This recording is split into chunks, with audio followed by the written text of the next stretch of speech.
হঠাৎ প্ৰাণ পাই উঠিল বকুৰ কলহী নদীৰ পাৰ।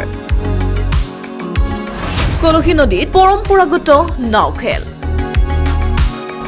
নাও খেলৰ নান্দনিক দৃশ্য উপভোগ কৰিবলৈ ওলাই আহিল সহস্ৰাধিক দৰ্শক। নাও খেলৰ নান্দনিক দৃশ্যই আপ্লুত কৰিলে দৰ্শকসকলক। ৰং বিৰঙৰ কাপোৰ পৰিধান কৰি বকুৰ জাওকটা অঞ্চলৰ শ শ লোকে উপভোগ কৰিলে পৰম্পৰাগত নাও খেল। জাওকটাৰ কলহী নদীৰ বুকুত পৰম্পৰাগত নাও খেলৰ নান্দনিক দৃশ্যই অধিক মধুৰ কৰি তুলিলে সমগ্ৰ পৰিৱেশক।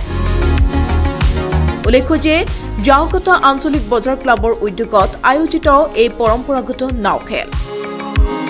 এই নাও খেলত বিভিন্ন প্ৰান্তৰ পৰা 6খন নাৱেৰে প্ৰতিযোগিতাত অংশ ললে প্ৰতিযোগীয়ে। বিভিন্ন ৰঙেৰে সুসজ্জিত নাওসমূহে তীব্ৰ প্ৰতিদ্বন্দ্বিতা আগবঢ়ালে কলহী নদীৰ বুকুত। পৰম্পৰাগত নাও খেল উপভোগ কৰিবলৈ অহা শ শ দৰ্শকে দিয়া হাত চাপৰিত অধিক প্ৰাণৱন্ত হৈ পৰিল নাও খেলৰ সমগ্ৰ পৰিৱেশ। এককাল পৰ্যন্ত পানীত থিয় হৈ দৰ্শকে উপভোগ কৰিছে পৰম্পৰাগত নাও খেল। এই পৰম্পৰাগত নাও খেলৰ আনুষ্ঠানিকভাৱে উদ্বোধন কৰে ছয়গাঁও সমষ্টিৰ বিধায়ক ৰেকিবুদ্দিন আহমেদে। দুদিনীয়াকৈ অনুষ্ঠিত হোৱা নাও খেলৰ চূড়ান্ত খেলখন আজি অনুষ্ঠিত হ'ব।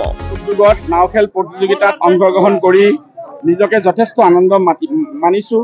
স্মাৰ্ট কাটিমি গাঁও পঞ্চায়তৰ অন্তৰ্গত আৰু এই জাওকটা অঞ্চলত এই নাও খেলে ভৱিষ্যতত ছয়গাঁও আৰু চমৰীয়া আৰু বকু প্ৰত্যেকটো ঠাইকে সামৰিব। সাংস্কৃতিক ক্ষেত্ৰত, লোক সংস্কৃতিৰ ক্ষেত্ৰত, এজনে আনজনৰ মাজত মিলা প্ৰীতিৰ ক্ষেত্ৰত মই ভাবো এই খেলখনে অনাগত ভৱিষ্যতত আমাৰ নাও খেলৰ জগতত যিসকলে নাও খেল প্ৰেমী আছে তেওঁলোকৰ মাজত এক আশাৰ সঞ্চাৰ কৰিব আৰু এই পুৰণি নাও খেলক সঁচাকে সংৰক্ষণ কৰিব লাগে। তাৰ কাৰণে নিশ্চয় আমি অনাগত ভৱিষ্যতত দাবী উঠাব লাগিব। অসমৰ ভালেকেইখন জিলাত আজিও ৰজা মহাৰাজাৰ দিনৰ পৰা নাও খেল চলি আহিছে আৰু এই নাও খেল ৰাইজে খেতি বাতি কৰি আনন্দ উৎসাহেৰে এই নাও খেল আয়োজন কৰে।